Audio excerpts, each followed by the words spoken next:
우리 말씀 보시겠습니다.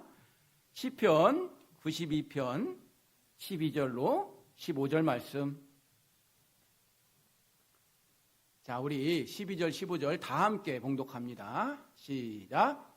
의인은 종려나무같이 번성하며 레바논의 백향목같이 성장하리로다. 이는 여호와의 집에 심겼으며 우리 하나님의 뜰 안에서 번성하리로다. 그는 늙어도 여전히 결실하며 진액이 풍족하고 빛이 청청하니 여호와의 정직하심과 나의 바위 되심과 그에게는 불의가 없음이 선포되리로다. 아멘. 자, 오늘도 서로 바라보시면서 특별한 인사말 드리겠습니다. 서로 바라보셨죠? 우리 교회 좋은 교회 대들보가 됩시다. 할렐루야. 저는 어릴 때 제일 듣기 싫은 말이 대들보였어요. 제가 종손이잖아요. 그러니까 할아버지 할머니가, 어머니 아버지가, 많은 친척들이 너는 이 집안에 대들보요. 대들보가 어쨌다고. 그냥 대들보가 왜 힘든 줄 아세요? 할아버지 할머니가 미워도 밉다고 얘기 못하고, 엄마 아빠가 싫어도 싫다 얘기 못하고, 형제지간들이 뭐라고 그래도 뭐라 소리 못하고, 친척들이 뭐라고 그래도 대들보니까 가만히 묵묵하게 있어야 돼. 이게 대들보입니다. 그런데 오늘 여러분이 인사말 하셨죠? 그런데 그럼에도 불구하고 여러분들이 우리 교회 좋은 교회에 뭐가 되기를 원합니다? 대들보가 되기를 원합니다. 어떠한 역경이 와도, 어떠한 섭섭이가 와도, 어떠한 어려움이 와도 굳이 이 교회 좋은 교회를 지탱해주는 기둥과 대들보가 되시기를 축원합니다. 세종대왕의 용비어천가라고 있어요. 훈민정음 만들 때. 거기에 2장에 이런 유명한 구절이 나옵니다. 한번 읽어보실까요? 시작. 불이 깊은 남간 바람에 아니멜세 곧 교코 여름 하나니. 제가 해석을 해드릴게요. 불휘가 불이라는 뜻이 아니라 뿌리라는 뜻이에요. 뿌리, 깊은 남간, 나무는 바람에, 부는 바람에 아니멜세, 아니 무너질세, 이런 뜻이에요. 그 다음에 곧, 이게 뭐냐면 꽃이라는 뜻입니다. 꽃, 듀오코, 이게 무슨 일본 말이요? 조코라는 뜻이에요. 그리고 여름, 봄, 여름, 가을, 겨울이 아니라 열매라는 뜻이에요. 열매, 하나니, 한 사람이다, 큰 사람이다, 많은 사람을 한자로 한이라고 써요. 열매가 많으니, 이런 식이죠. 이 현대어로 풀으면 뭐가 됩니까? 뿌리가 깊은 나무는 바람에 흔들리지 않고 꽃이 아름답고 열매가 풍성하다라는 겁니다. 여러분도 이런 뿌리 깊은 나무가 되시기를 축원합니다. 자, 이 나무는 우리에게 세 가지 중요한 교훈을 줘요. 첫 번째, 뿌리가 깊어야 흔들리지 않는다는 겁니다. 신앙도 뿌리가 얇으면 이상한 바람만 불어도 뽑히게 되는 거죠. 그래, 뿌리가 깊어야 흔들리지 않는 거예요. 두 번째, 좋은 뿌리에서 뭐가 나와요? 좋은 열매가 맺힙니다. 뿌리가 병이 들고 나쁘면 열매도 좋지 않아요. 세 번째, 나무는 자기 자신만을 위해 살지 않는다는 것이죠. 사람들에게 그늘을 주고, 새들에게 보금자리를 주고, 열매도 주고, 산소도 발생시켜주고, 죽어서는 어떻습니까? 목재로도 주고 땔감으로도 주는 것이 나무 아니겠습니까? 여러분들도 다 주는 우리에게 좋은 교회 나무가 되시기를 축원합니다. 성경에는요, 많은 나무 이름이 나오거든요. 수십 종류의 나무가 나오는데 감람나무도 나오죠. 무화과 나무도 나오죠. 포도나무는 너무 많이 나오죠. 석류나무도 나와요. 종려나무도 나와요. 여러분, 어린 예수님 동방박사가 선물을 가져왔을 때 세 가지 뭐를 가져왔을까요? 황금과 유향과 몰약을 갖고 왔죠. 황금은 금속이니까 제껴둡시다. 유향과 몰약 어디서 나와요? 나무에서 나와요. 나무에다가 상처를 둡니다. 그럼 그 상처에서 진액이 나와요. 그 진액을 말려서 응고시켜 가지고 만든 게 유향과 몰약이에요. 나무는 유향과 몰약으로도 우리에게 주는 것이죠.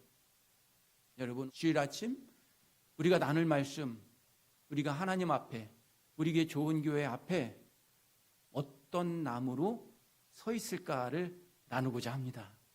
여러분은 어떤 나무로 하나님 앞에 존재하세요? 혹시 대나무로?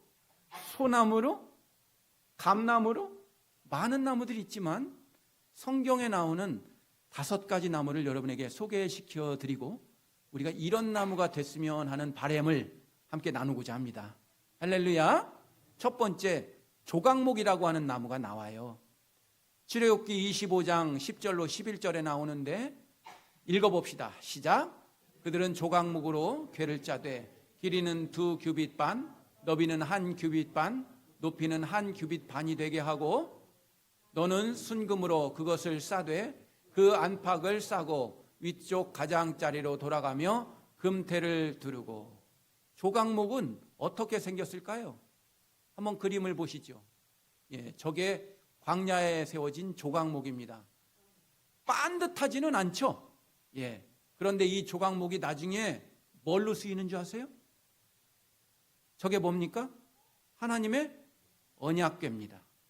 하나님의 언약궤에 쓰여지는 나무로 쓰여집니다. 여러분 사진 보셨듯이 조각목은 광야에서 자라다 보니 물이 없어요. 그러니까 삐뚤빼뚤 이렇게 자랍니다. 플라타나스처럼 이렇게 크게 자라지 않아요. 그런데 어려움 속에서 자라다 보니 나무 재질이 밀도가 높아요. 이러다 보니 단단해요. 그러다 보니 하나님의 언약궤로 쓰여지게 됩니다. 성막을 위해서 쓰여지게 되고 성막의 기둥으로도 쓰여지게 되는 것이죠. 담임 목사는 여러분에게 감히 여러분 조각목이 되라고 말씀드리고 싶습니다. 히브리 말로는 시딤나무라고 합니다. 이 조각목이 여러분 인생을 되돌아보셨을 때 얼마나 험난한 생활을 사셨습니까? 얼마나 한 권사님 거친 생활을 사셨습니까? 조직 생활 하셨잖아요. 그렇죠? 그런데 이렇게 힘들고 어렵고 지금 하나님 믿는 그 과거를 봤을 때 여러분 얼마나 단단해지셨습니까? 그러나 그 단단해지신 믿음이 이리 삐뚤 저리 삐뚤 오셨더라도 하나님은 그 나무를 언약궤로 쓰신 겁니다. 따라서 여러분, 내가 옛날에 배운 게 없었어. 내가 옛날에 힘들게 살았었어. 내가 옛날에 하나님을 떠나서 하나님이 원하지 않는 많은 생활을 했었어. 내가 옛날에 끔 좀 씹었었어. 그래서 이리 삐뚤 저리 삐뚤 오셨더라도 하나님은 그 삶의 탄탄함을 보시고 제일 중요한 하나님의 언약궤로 쓰시기를 원하는 겁니다. 따라서 여러분, 하나님께서 쓰시지 않는 나무는 없습니다. 더 많은 축복이 뭐가 주어져요? 이 조각목이 하나님의 언약궤를 쓰이면서 겉에 뭐가 입혀집니까? 황금, 순금이 입혀진단 말이에요. 여러분, 종려나무든 다른 백향목이든 순금으로 익혀진 나무는 없어요. 그러므로 여러분, 첫 번째 담임 목사는 여러분에게 나는 좋은 환경에서 자라지 못했습니다. 나는 배운 것도 없고 많이 가진 것도 없고 나는 다른 사람들처럼 특별한 재능도 없고 나는 이미 과거에 많은 경력이 있습니다 라고 하실지언정 하나님이 여러분의 삶 속에서 쌓이고 쌓인 그 단단함으로 하나님을 위해 사용하기를 원합니다. 이제는 인생 후반전 하나님의 언약궤로 단단하게 쓰여지는 여러분의 인생 되기를 축원합니다. 두 번째 담임 목사가 추천할 나무, 무슨 나무지요? 감람나무입니다. 여러분, 감람나무는 어떻게 생겼을까요? 이렇게 생긴 게 감람나무고요. 이 감람나무에 열매가 있어요. 어떻게 생겼을까요? 저거 많이 봤는데 저거 뭐죠? 올리브입니다. 여러분 올리브 좋아하시죠? 뭔 대추예요. 자, 이 감람나무는 여러분이 많이 드시는 올리브 나무입니다. 저희 아내 이태리 유학가 있을 때 올리브 엄청 먹었어요. 한국에 오는 올리브는 맛도 아니에요. 진짜 거기서 먹으면 맛있는데 여러분, 담임 목사님 여러분에게 올리브 나무가 좀 되십사하고 부탁드리고 싶어요. 올리브 나무는 세 가지 특징이 있어요. 첫째, 올리브의 주된 열매는 뭐로 쓰이지요? 기름으로 쓰이지요? 짜져야 됩니다. 요즘 청소년들이 하는 말, 야, 짜져라? 그러면 구석으로 가라, 이런 뜻이 아니에요. 들기름처럼, 참기름처럼 이 올리브 나무 열매가 짜져야 돼요. 압축되어야 돼요. 그래야 뭐가 나와요? 기름이 나와요. 그런데 여러분이 짜져지지를 않아. 배추가 절여져야 김치가 되는데 배추가 소금을 왕창 넣어도 안 절여져. 그러면 어디로 가야 돼, 배추가? 다시 밭으로 가야지. 올리브 나무 열매도 마찬가지예요. 여러분들이 하나님 앞에 내 무릎을 꿇고 내 자존심을 내놓고 내 고집을 내놓고 짜져야 뭐가 나와요? 기름이 나와요. 하나님 앞에 무릎 꿇고 짜지는 감람나무가 되시기를 원합니다. 그 다음에 이 감람나무가 뭘로 쓰이지요? 맛있는 사람들의 음식으로 쓰입니다. 그렇지요? 선교사님이 선교지에서 진짜 오가닉 올리브유를 갖다 주셨어요. 터키에서. 하루아침에 한 숟갈만 들으라고 그러더라고요. 제가 공복에 진짜 오가닉을 먹었더니 쫙 하고 싸 하면서 막 내려오더라고요. 그 진짜 오가닉이더라고요. 사람들의 샐러드에도 쓰이고 많은 사람들의 구미에 맞는 음식으로 제공된다고 한다는 뜻. 이게 뭡니까? 우리 교인 여러분들이 감람나무가 되셔야 된다는 뜻은 많은 성도님들에게 좋은 음식으로 바쳐지는 그런 나무가 되시기를 원하는 겁니다. 세 번째, 선한 사마리아인에 비유하시죠? 강도를 만났어요. 선한 사마리아인이 그 강도를 상처를 싸매주는데 뭐라고 나옵니까? 기름으로 발라줬는데 그게 올리브 기름이에요. 아하, 올리브 기름은 상처를 제거하는 연고 역할도 하더라. 여러분들이 올리브 나무가 되라는 뜻은 옆에 있는 교우들, 옆에 있는 우리 교회 좋은 식구들이 마음이 상처를 입었어. 많이 다쳐 있어. 많이 힘들어해. 여러분이 짜져서 그 기름을 발라줌으로 그 상처가 아물 수 있는 나무가 되달라고 하는 주문입니다. 또 하나 기능이 뭡니까? 올리브 기름은 호롱불에 들어가서 열처녀의 비유처럼 길을 밝히는 기름의 역할을 하죠. 여러분들이 짜지고 기름이 되어서 이 어두운 세상에 이 필요한 우리 교회 안에 등을 밝혀주는 감람나무가 되시기를 축원합니다. 기름이 나오는, 짜도 기름이 안 나오면 하나님의 감람나무가 아닐 것입니다. 압착되는 과정 속에서 교회를 밝히는 기름, 상처를 아물게 하는 기름, 모든 사람들의 맛있는 기름이 되는 여러분들 되시기를 축원합니다. 고르페 나무를 추천하고 싶어요. 처음 들어보셨나요? 이 고르페 나무는 노아의 방주에 쓰였던 나무입니다. 창세기에 보면 이 고르페 나무를 갖다가 방주를 만들으라고 그래요. 어떻게 생겼을까요? 와우, 좀 잘생겼죠? 쭉쭉 뻗어 있죠? 이 나무가 나중에 노아의 방주가 됩니다. 자, 노아의 방주가 어떻게 생겼을까요? 이렇게 멋진 배가 되는 것이죠. 고르페 나무가 되시는 여러분 되기를 축원합니다. 잣나무나 편백나무과예요. 고르페 나무는 하나님 앞에 순종하는 의미를 가지고 있습니다. 노아는 창세기 6장 22절에 보니까 노아가 그와 같이 하여 하나님이 자기에게 명령하신 대로 다 행하니라, 준행하니라. 아하, 평범한 나무라도 하나님의 말씀에 붙들리면 생명을 살리는 거룩한 재료가 되는 것입니다. 고르페 나무의 두 번째 특징이 뭡니까? 쭉쭉 뻗지만 폭이 얇죠. 그러다 보니 배를 만들 때 마치 마룻바닥 데코타일처럼 붙이고 붙여야 배가 된다는 뜻이죠. 아하, 서로 붙여지고 맞대어지고 협력되어질 때 방주가 일어난다는 겁니다. 고르페 나무는 방주의 100%를 다 구성하는 나무입니다. 바깥에도 쓰였고 배 안에도 쓰였습니다. 다양하게 쓰인 역할이 바로 고르페라고 하는 것이죠. 어떤 나무는 바닥이 되었고, 어떤 나무는 벽과 지붕이 되고, 어떤 나무는 문이 되고, 어떤 나무는 밖으로 드러난 부분이 되고, 어떤 나무는 안으로 설치되는 나무가 됩니다. 우리도 서로 역할이 다릅니다. 여러분들 고르페 나무가 된다는 뜻은 각각 처한 처소에서 하나님의 영광을 위해 제 역할을 잘 담당하는 나무가 되시기를 축원합니다. 세 번째, 이 고르페 나무는요, 밖에 역청을 칠했다고 하는 표현이 있지만 고르페 나무 자체 안에서 끈적끈적한 송진 같은 게 나온답니다.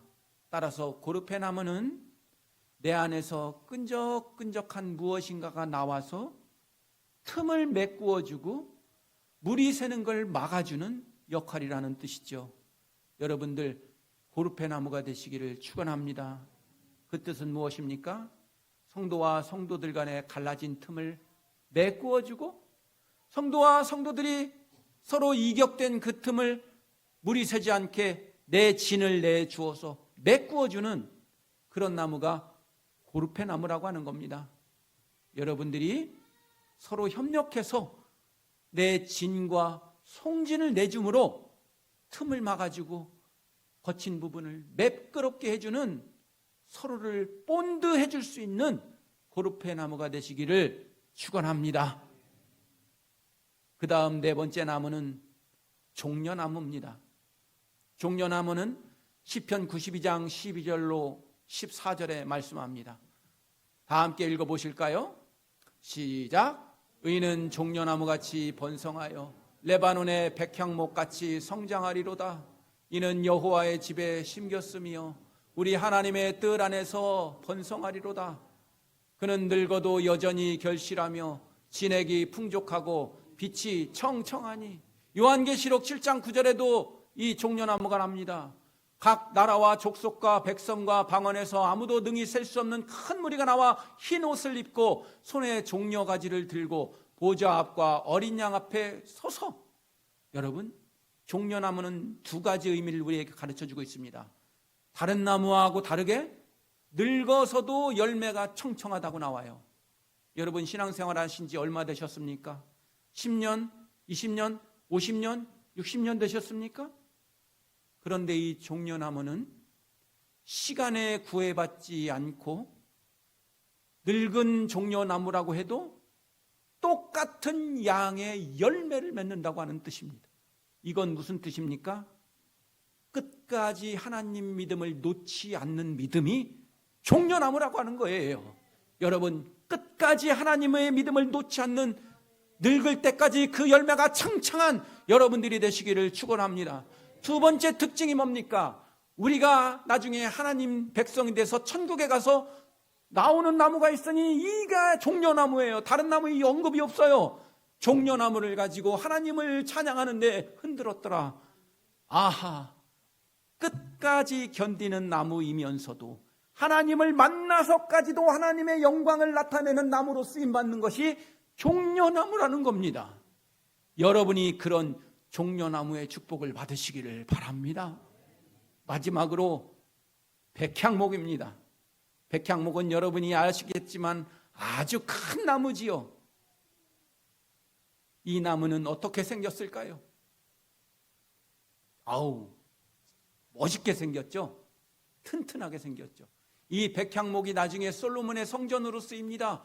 어떻게 모습으로 제재가 될까요? 제목소에서.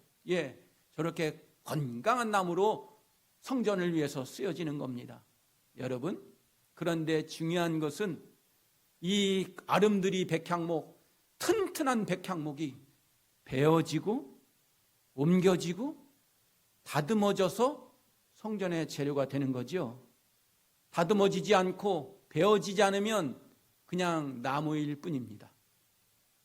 대단한 백향목도 하나님 앞에 쓰여져야만 그 의미가 있는 것입니다. 옛날 중국에요, 유명한 말이 있었대요. 1초에 300km를 간대요. 정말 번개 같죠? 근데 어느 날 장군이 와서 그 말을 삼고자 합니다. 그랬더니 말이 그런 말을 해요. 나같이 훌륭한 말이 너 같은 장군을 태운다고 자존심 상해. 흥! 해가지고 장군을 떨어뜨려 버려요. 1년 뒤에 다른 장군이 와서 나와 함께 전장을 누비자 하고 길들이며 탔습니다. 그랬더니 그때도 그 말이 흥! 자존심 상해. 내가 너와 같은 장군을 등에 태우라고? 나는 그런 말이 아니야 하면서 흥 하더니 또 장군을 내박쳐 칩니다. 5년, 6년, 7년, 10년 결국 아무런 장군도 태우지 못합니다. 어느덧 세월이 지나 1초에 300km를 가던 말은 늙습니다. 11년 차 되던 그해 그 말은 말고기가 됩니다. 아무리 아름드리 백향목이라도 아무리 준마라 해도 하나님의 쓰임에 받지 못하면 한갓 고깃덩어리와 한갓 나무에 불과합니다. 여러분, 하나님께 많은 축복 받으셨죠? 많이 배우셨죠? 많이 갖고 계시죠? 인간적으로 성공하셨죠? 그런데 그것이 하나님으로부터 쓰임받지 아니하면 말고기가 되는 거죠. 하나님께 쓰임받는 백향목이 되시기를 축원합니다. 이 5가지 나무를 설교를 하려고 했는데 조금 아까 카톡으로 어떤 나무 하나가 나도 할 말 있다고 문자가 왔습니다. 그 나무가 쓴 일기장을 보내왔는데 그 나무의 일기장을 말씀드리며 오늘 말씀을 마치도록 합니다. 저도 끼워주세요. 저는 광야에 사는 이름 없는 나무입니다. 백향목처럼 높지도 않고 감람나무처럼 귀한 기름도 내지 못합니다. 달콤한 열매도 없고 아름다운 꽃도 없습니다. 사람들은 나를 쌀이나무라고도 합니다. 목마른 이는 샘물을 찾고 배고픈 이는 열매 맺는 나무를 찾지만 나를 찾는 이는 아무도 없지요. 그러나 하나님께서 나를 심으신 자리에서 뜨거운 낮과 차가운 밤을 견디게 하셨습니다. 긴 세월이 흘렀습니다. 나는 아무 일도 하지 못한 채 늙어가는 줄만 알았습니다. 그런데 어느 날 광야 저편에서 어떤 사람이 걸어왔습니다. 그는 수많은 사람 앞에서 하나님의 말씀을 외치던 주님의 사람이었습니다. 많은 영적 싸움에서 승리한 믿음의 용사였습니다. 그러나 그날에 그는 너무나 지쳐 있었습니다. 옷에는 먼지가 가득했고 어깨에는 무겁고 상처투성이었습니다. 다른 사람에게는 힘을 내십시오라고 했던 그였지만 정작 자신을 일으킬 힘은 없어 보였습니다. 수많은 사람의 아픔을 품어주었지만 자기 자신의 아픔을 이길 수는 없어 보였습니다. 나는 당황했습니다. 주님의 사람이라는 사람이 나같이 볼품없는 쌀이나무에게로 오십니까? 나는 그에게 줄 것이 없습니다. 갈증을 풀 샘도 없었고 허기를 채워줄 열매도 없었고 향기를 줄 꽃도 없었습니다. 내가 있는 것이라고는 뜨거운 햇볕을 겨우 가릴 만한 작은 그늘이었습니다. 그때 하나님께서 말씀하셨습니다. 네가 가진 것 그 자체를 주어라. 있는 힘을 다해 가지를 펼쳤고 조금이라도 그늘이 되게 해 주었습니다. 그는 내 아래 그늘에서 오래도록 울었습니다. 사람들 앞에서 흘리지 못했던 눈물이 메마른 땅에 떨어집니다. 눈물이 내 뿌리에 가까이 스며듭니다. 나는 태어나 처음으로 사람이라고 하는 눈물을 마셨습니다. 그 눈물은 짰지만 내 뿌리는 이상하리만큼 따뜻해졌습니다. 그때 비로소 깨달았습니다.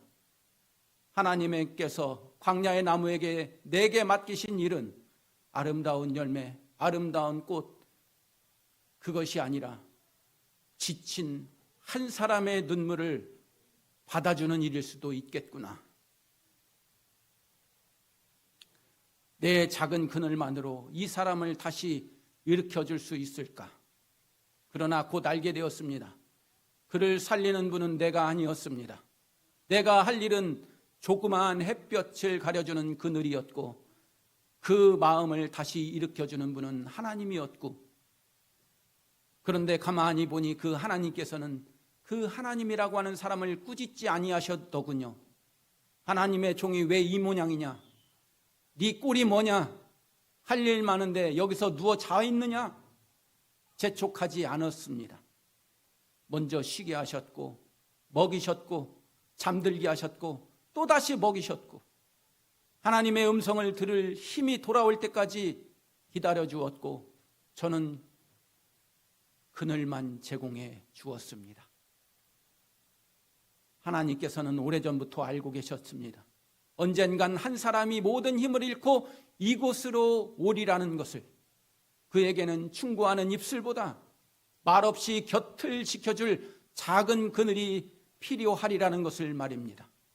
그래서 그가 오기 전부터, 오래전부터 나 쌀이나무는 하나님께서 이 자리에 심어 두셨던 겁니다. 얼마 후 주님의 사람이라는 그는 천천히 몸을 일으킵니다. 문제들이 모두 사라진 것은 아니었습니다. 다시 걸어야 할 광야도 남아 있었습니다. 그러나 그의 눈빛에는 다시 빛이 들어와 있었습니다.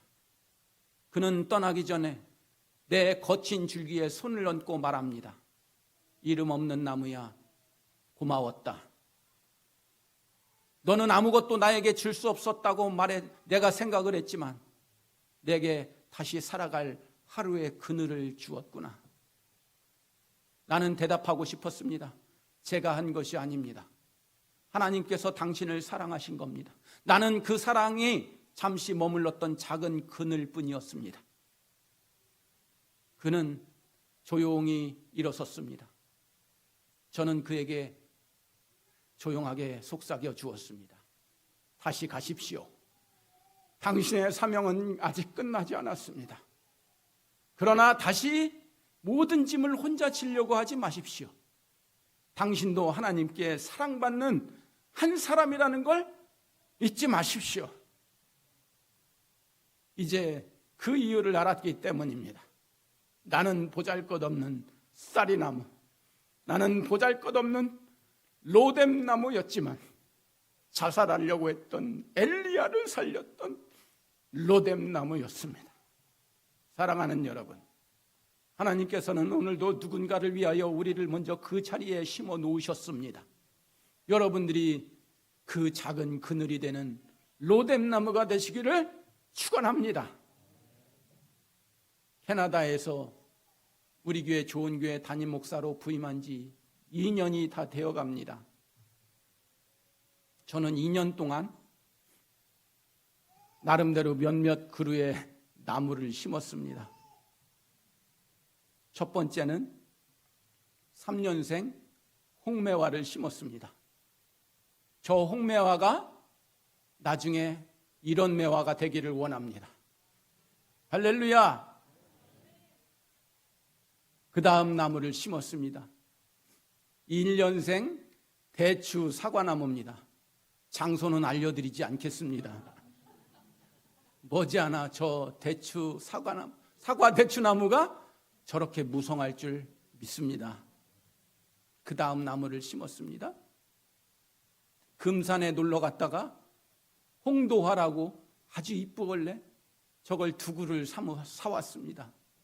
저 홍도화가 미래에 이런 나무가 됐으면 좋겠습니다. 할렐루야! 올해 한 나무를 또 심었습니다. 무슨 나무 같습니까? 포도나무를 심었습니다. 강성하게 줄기를 뻗어 올라갑니다. 장소는 알려드리지 않겠습니다. 이 포도나무가 나중에 이러한 오로라 블랙 포도가 열리기를 축원합니다. 여러분들에게 주어진 나무가 있습니다. 백향목이든 종려나무든 조각목이든 쌀이 로뎀나무든 여러분의 좋은 교회 동산에 하나님께 바쳐질 훌륭한 나무들이 되시기를 주님의 이름으로 축원합니다. 기도합니다. 하나님, 우리에게 아낌없이 주는 나무가 될 수 있도록 인도하여 주시옵소서. 인생의 험난한 경험을 겪었더라도 그 겪은 것으로 말미암아 하나님께 바쳐지게 하시고, 내가 짜지고 짜져서 하나님께 바치는 기름으로 바쳐지게 하여 주시옵시고, 인생의 연륜 상관없이 오로지 주님 만날 때까지 열매를 맺을 수 있는 종려나무도 되게 하여 주시고, 보이지 않는 곳에서, 말 없는 곳에서 우리 교회를 지탱하여 줄 수 있는 기둥과 대들보의 나무가 되게 하여 주시고, 한 영혼 지치고 힘들고 쓰러질 때 손바닥만한 그늘이라도 옆에서 함께 해주는 나무 되게 하여 주시옵소서. 감사하오며 예수님 이름으로 기도하옵나이다. 아멘. 우리 다 함께 일어서셔서 야곱의 축복 찬양합니다.